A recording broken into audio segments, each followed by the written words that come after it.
Hello, I'm Richard Vobes, the Bald Explorer, and this is another of my cogitations.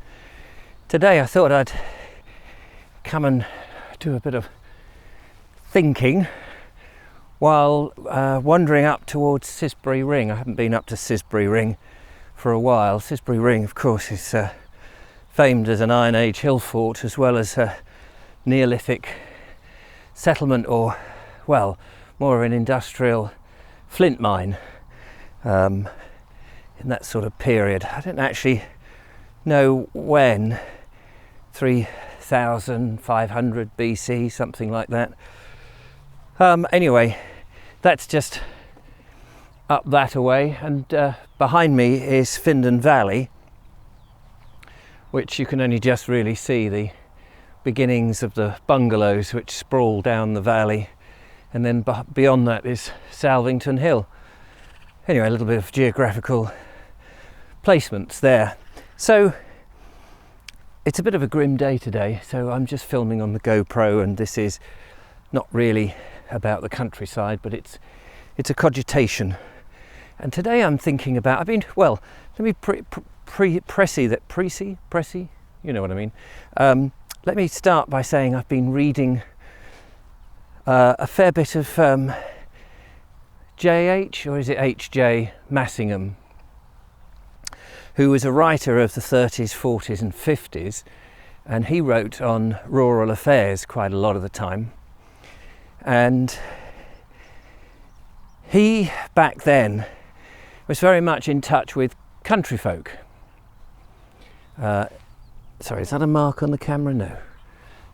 I've got, I had issues with my good eye with floaters, and every now and again I think I see things like little spots, so apologies if I suddenly look at the camera and go, wait a minute, is that rain? And I do that. It is actually on the verge of having a little rain, which is why I'm on the GoPro rather than on a better camera. But anyway, so H J Massingham was interviewing and talking with a number of his contemporaries in the rural country affairs world, and a lot of them we're talking 80, 90 years ago, were bemoaning the fact that craftsmanship was disappearing, true craftsmanship, and that the machines were taking over.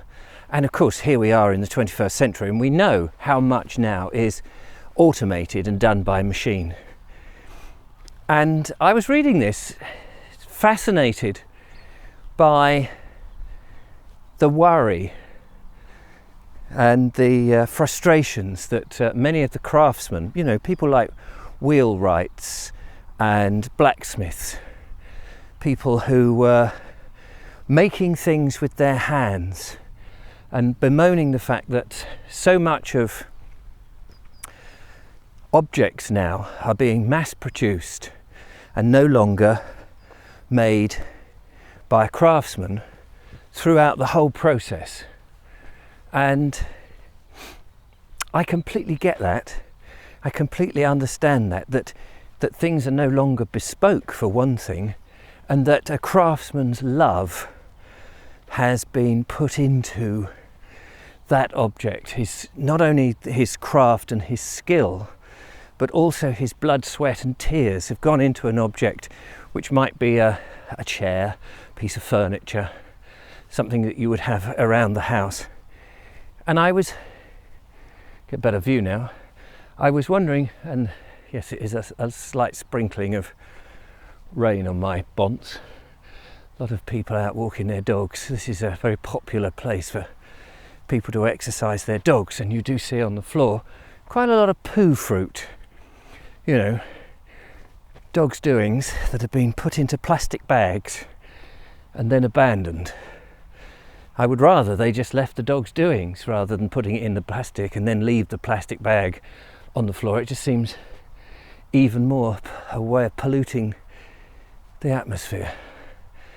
I'm actually going to walk up a bit further and then continue this when I'm away from all these dogs and give you a bit more of the surrounding countryside.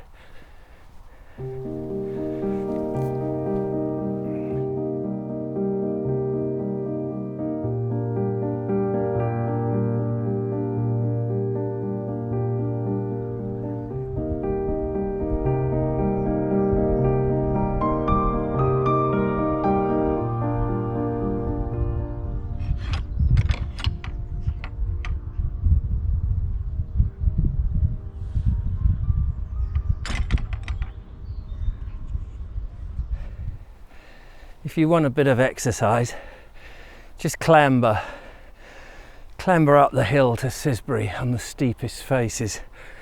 That'll get your heart pumping. And I notice as I approach the ramparts here that they've fenced it off a bit.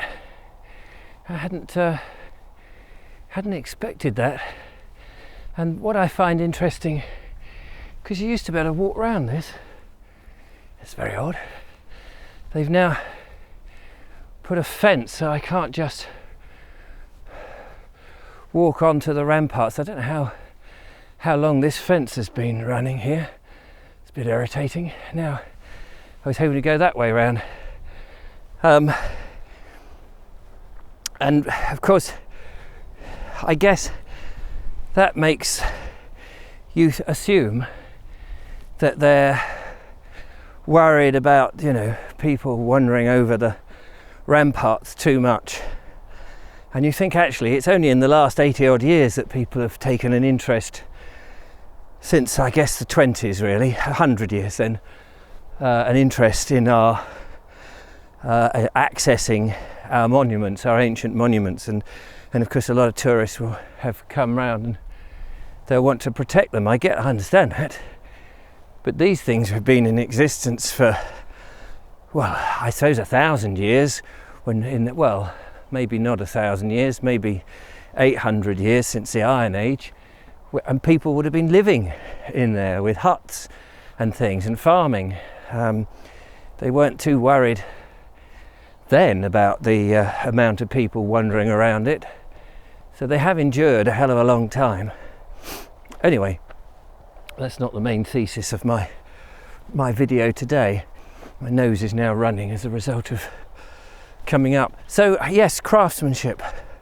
I mean, you think of the miners gouging out the flint in the Neolithic times from here, and the carvers that turned some of these amazing flints into objects of beauty, in actual fact.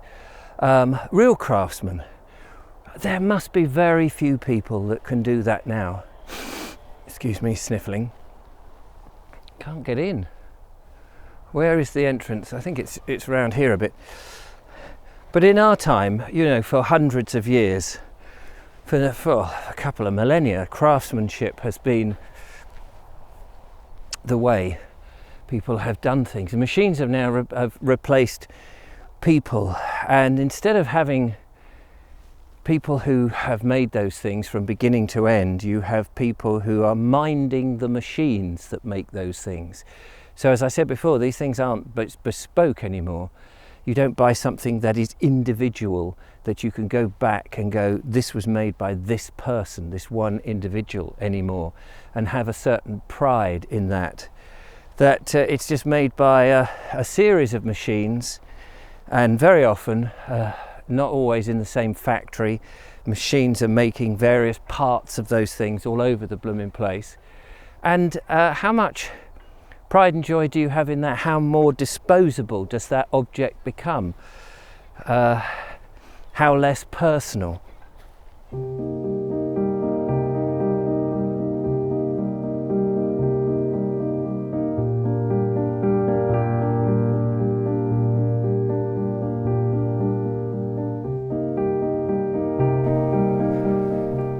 I'm walking now on one of the ramparts. There's a sort of ditch here, and then you've got the big rampart up here. And I always marvel when I come here of the organisation that must have gone into creating these amazing hill forts. That's for another day. Let's just finish off with my wanderings, brain wanderings on cogitation today, on craftsmanship. And I think about perhaps craftsmanship has changed, the nature of it has changed, and that the tools we use are no longer these hand tools, that we're using machines. And I think Massingham was very much in favour. He says, you know, if things make life a lot easier, that's not so bad. So if there are machines that help you drill holes quicker so that you're not out of breath and you don't strain muscles, if you're able to lift things with, I guess, a JCB, then those things are acceptable. It's when you put the raw material in one end and out pops something at the other, that there is no human connection with that item, and that people just now accept it. It is part of consumerism in order to continually make things, and so that things are no longer built to last, that fashions come so that you have to change whatever it is, you know, very quickly. And in my game, using cameras, you see every year these new cameras come out, new technology, advance this, we're never satisfied, you know, what's the latest from Sony or Canon or Panasonic or any of these camera companies, and should I buy this one or should I buy that one? You try buying a camera at the moment, you'll be inundated with the types of cameras that are available to you, and which one is the best and for what purpose, and you know, can you even work it out? And I struggle with that. I struggle with that. And I've recently bought a nice camera, but you're made to feel that, oh, I've just invested all this money in this camera, and now 6 months later there is another one. So did I buy the right one? Should I sell that, get another one? These things no longer become something that you treasure and keep for any length of time, but they're so transitory. And I wonder about the craftsmanship that, I mean, you know, clearly the designers designed it in the most efficient way so that it can be manufactured very, very quickly. But I do miss walking into a workshop and talking to a genuine craftsman about what they do.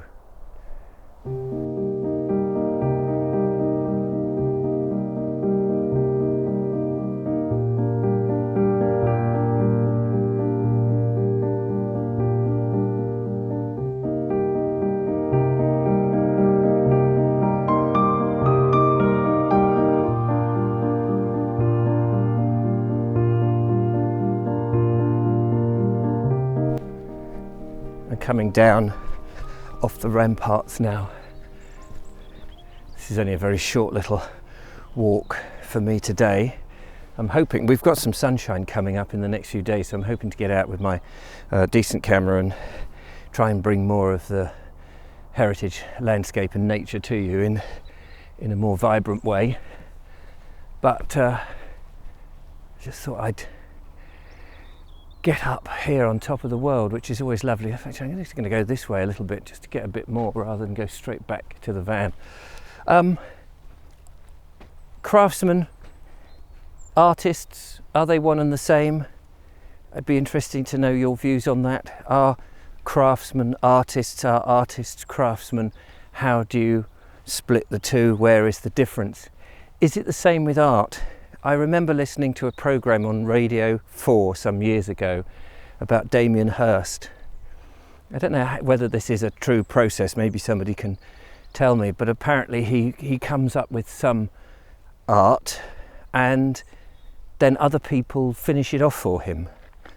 And I think to myself, well, is that art or is that just the art of delegation?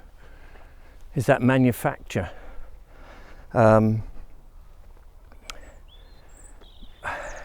I find the art world quite weird, and in this game, with the machines that make everything easy so you can record stuff very simply, that you don't need to know anything about photography now to whip out your phone and film, and as you see many people do, they'll whip out their phone and they'll film this way, portrait instead of landscape, not even aware that 90% of the devices view things in landscape and not portrait. I think only Instagram encourages you to film in portrait mode, or unless you're doing commercials for the underground or at train stations where they have a portrait format.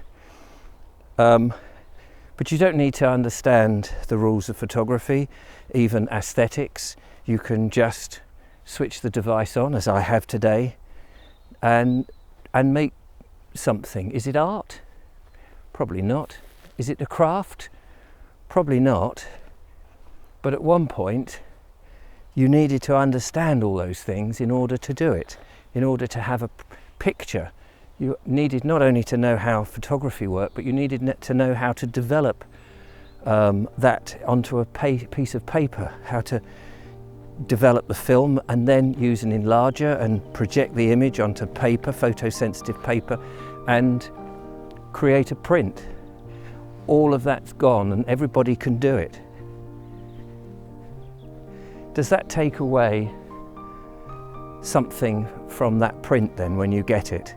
Because now there's so many videos. I put out so many videos. Is it all too much? Where is the craft? Can you see the craft? Do you know when something has been crafted or it's just all been done by a machine? That is my cogitation for the day. Probably the ramblings of an old fool. I appreciate that. But I'd be interested in your comments. Don't forget to follow, like and subscribe. Give me a thumbs up if there's any part of this video that you enjoyed, even if it was just a little bit of the Cissbury ring. And I look forward to making something perhaps in the sunshine on another occasion. Till next time, bye-bye for now, bye-bye.